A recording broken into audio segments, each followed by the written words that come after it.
नमस्कार मित्रों, आज हम बात करने वाले हैं फेजेस ऑफ एथिकल हैकिंग के बारे में, या फिर हम बोल सकते हैं कि स्टेप्स ऑफ एथिकल हैकिंग के बारे में। तो वो जो स्टेप्स होते हैं या फिर वो जो फेजेस होते हैं, उन फेज में क्या होता है, या फिर जो हैकर्स होते हैं या फिर एथिकल हैकर्स जो होते हैं वो फेजेस में क्या करते हैं, उसके लिए कौन से टूल्स यूज करते हैं, उन सब चीज के बारे में आज हम जो है बात करने वाले हैं। तो जैसे मैंने पहले बताया कि ये जो है ये फेजेस ऑफ एथिकल हैकिंग, मतलब इसके अंदर जो अलग अलग फेज होते हैं, वो फेजेस के हिसाब से जो वो एथिकल हैकर या फिर जो हैकर्स होते हैं वो जो वो हैक करते हैं या फिर उसे टेस्ट करते हैं। तो उसमें जो वो 5 फेज होते हैं, फर्स्ट होता है रिकॉग्निशन, सेकंड होता है स्कैनिंग, थर्ड होता है गेनिंग एक्सेस या फिर एक्सप्लॉइटेशन, फोर्थ होता है मेंटेनिंग एक्सेस और फिफ्थ होता है क्लियरिंग ट्रैक्स या फिर रिपोर्टिंग। अब ये जो थर्ड और फिफ्थ पॉइंट जो है उसमें ये और लगा हुआ है, इसके बारे में जो है हम बाद में बात करेंगे, जब उस फेज के बारे में हम बात करेंगे डिटेल में तब हम बात करेंगे। तो इसमें पहला जो आता है वो होता है रिकॉग्निशन। ये रिकॉग्निशन जो होता है उसमें हम क्या करते हैं, हम जो है वो सब पूरी की पूरी इंफॉर्मेशन निकालते हैं, वो सिस्टम या फिर वो नेटवर्क जिसके भी बारे में जो है वो हैक करने वाले हैं उसके बारे में जितनी भी इंफॉर्मेशन हमें जो मिलती है ऑफलाइन जरिए से या फिर ऑनलाइन जरिए से, लेकिन वो सिस्टम को बिना हैक किए हम जो है वो नॉर्मली अपने आजू बाजू में किसी को पूछ के या फिर जो सिस्टम्स के बारे में या फिर उसकी वेबसाइट्स के बारे में पूछ के या फिर कौन सा आईपी एड्रेस यूज करता है, उसके डीएनएस रिकॉर्ड क्या है, उसकी आईपी रेंज क्या है, ये सब जो इंफॉर्मेशन होती है जिसको हम इजीली गूगल या फिर जो भी अलग अलग टूल्स होते हैं जैसे हमारे सर्च इंजिन हो गए, वो सर्च इंजिन लेके फिर दूसरा टूल होता है जिसे माल्टे को कहते हैं, उसके अंदर हम जो है वो हमारी इंफॉर्मेशन निकाल सकते हैं। समझ आपको अगर कंपनी का नाम पता है या फिर कोई एम्प्लॉय पता है उसको आप उसमें डालोगे,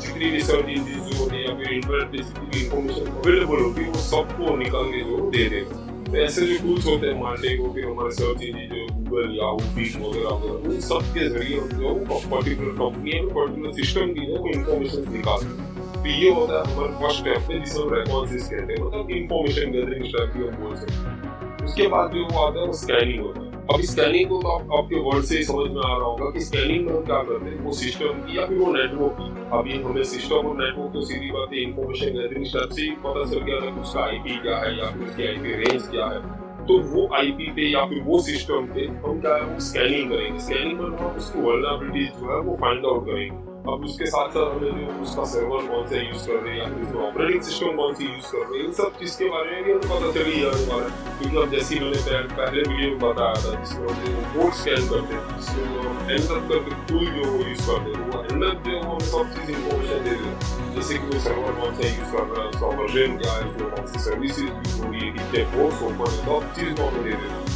तो ये स्कैनिंग वाले स्टेप में जो ये एनकैप है, वैसे ही बहुत सारे दूसरे टूल्स होते हैं जिसको हम यूज करते हैं, जैसे कि समझ लो आप नेटवर्क स्कैन करते हो, नेटवर्क स्कैन में नेटवर्क स्कैनर करके एप्लीकेशन या फिर टूल है जिसे हम यूज करते हैं। और वैसे ही सब वेबसाइट है जो टिकटॉक जो है, एनकैप जो है, या फिर हम बोल सकते हैं ओपन वॉइस जो है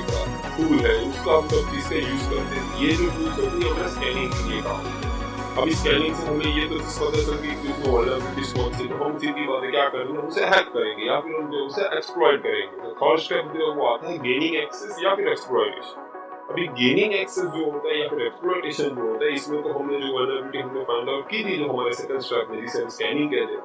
उसको हम जो है वो एक्सप्लॉइट करते हैं। एक्सप्लॉइट करते हैं मतलब कि हम वो सिस्टम के अंदर जाते हैं। तो ये जो मेन हमारा जो वर्ड है हैक,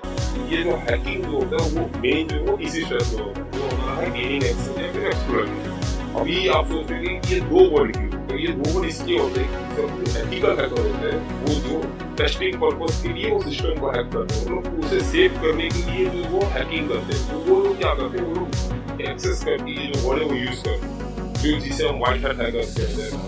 और जो दूसरे होते हैं जो ब्लैक हैट हैकर्स होते हैं, जिसे हैकर्स ही कहते हैं, वो लोग क्या करते हैं, वो एक्सप्लॉइट करते हैं, मतलब वो सिस्टम को सेव करने के लिए वो अपने फायदे के लिए वो सिस्टम को हैक करते हैं। इसीलिए एक्सप्लॉइटेशन ये वर्ड वो लोग यूज करते हैं। इसीलिए ये दो वर्ड का मतलब सेम है लेकिन ये दो अलग अलग लोग उसे यूज करते हैं, इसीलिए गेनिंग एक्सेस या फिर एक्सप्लॉइटेशन। अब एक बार जो हम सिस्टम के अंदर चले गए तो उसके बाद हम क्या करेंगे, अगर समझो कि किसी ने वो सिस्टम के अंदर पहुंचने वाली जो चीज है या फिर जो सर्विस को हम जो एक्सप्लॉइट करके वो अंदर गए, वो सिस्टम के अंदर गए, मतलब सिस्टम को हैक किया। अभी वो जो सर्विस है वो सीधी बात है कि जो वो ऑर्गेनाइजेशन या सिस्टम है उसमें हमको पता चल ही जाएगा, मतलब जो वो ऑर्गेनाइजेशन जिसको हम हैक किया था उनको तो पता चलने वाला है कि ये पर्टिकुलर सर्विस से या फिर पर्टिकुलर सॉफ्टवेयर की वल्नरेबिलिटी से जो है वो हमारा सिस्टम हैक हुआ था, वो लोग उसे शायद फिक्स कर देंगे या हो भी जाए कि हमें सिस्टम ही निकाल दे, तो अगर हमने जो एक्सेस की अगर हमें वापस एक्सेस करना हो सिस्टम को तो हम वो कर नहीं पाएंगे। उसके लिए जो है वो ये फोर्थ स्टेप होता है जिसे मेंटेन एक्सेस कहते हैं। मेंटेन एक्सेस में हम जो क्या करते हैं,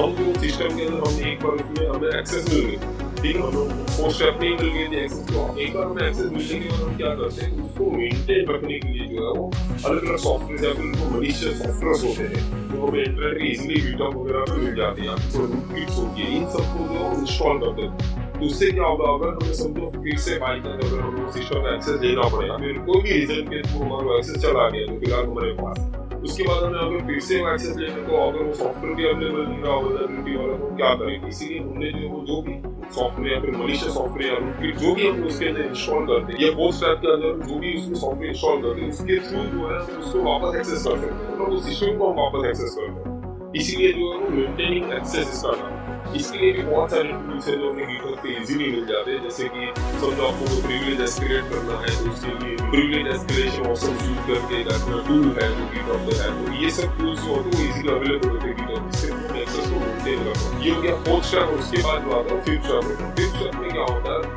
रिपोर्टिंग या फिर क्लियरिंग ट्रैक्स जिसे हम कहते हैं। ये जो रिपोर्टिंग होता है और क्लियरिंग ट्रैक्स होते हैं, ये दो अलग अलग लोग हैं और दो अलग अलग चीजें यूज करते हैं। अभी रिपोर्टिंग जो है वो एथिकल हैकर यूज करते हैं, सीधी बात है कि अगर उसको टेस्टिंग के लिए अगर सॉफ्टवेयर मिला है तो उसे टेस्ट करेंगे, फिर जो है वो उसके जितने भी फाइंड आउट्स होंगे, मतलब जितने भी वल्नरेबिलिटीज उनको मिली होगी उन सबका जो है वो एक रिपोर्ट बनाते हैं, और वो रिपोर्ट जो है वो ऑर्गेनाइजेशन को दे देते हैं, ताकि ऑर्गेनाइजेशन क्या करता है, जो भी वो सॉफ्टवेयर आएगा या फिर जो भी नेटवर्क आएगा तो उसके हिसाब से डेवलपर या फिर इंजीनियर को बोल के जो है वो सॉफ्टवेयर या फिर नेटवर्क का जो वल्नरेबिलिटीज होती है उसे फिक्स करवा देते हैं, ताकि उसके थ्रू जो है वो हैकर्स हैक करा।